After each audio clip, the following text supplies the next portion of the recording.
In news overseas, Democrats in the House of Representatives closed the first week of public impeachment inquiry hearings into President Donald Trump Friday with a testimony from Marie Yovanovitch.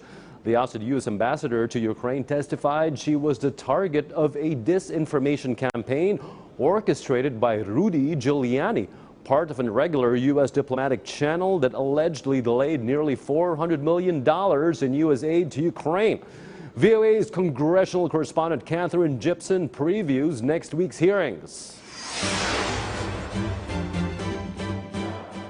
The first week of public impeachment inquiry hearings into President Donald Trump finished. Do you swear or affirm that the testimony you're about to give is the truth? Ahead, an even busier schedule of witnesses in the second week.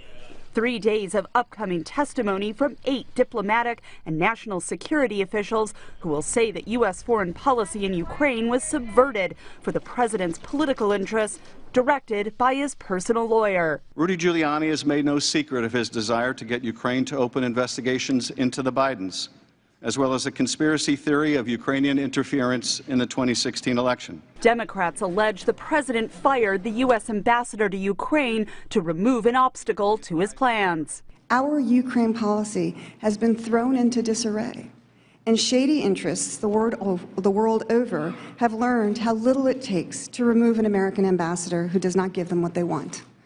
After these events, what foreign official, corrupt or not, could be blamed for wondering whether the U.S. ambassador represents the president's views? Trump tweeted about Yovanovitch as she testified, prompting a warning from Democrats about the addition of potential charges in any articles of impeachment. This is a part of a pattern to intimidate witnesses, and it's also part of a pattern to obstruct the investigation. It was also a part, frankly, of the pattern to obstruct justice. But the president defended the move. I have the right to speak. I have freedom of speech, just as other people do.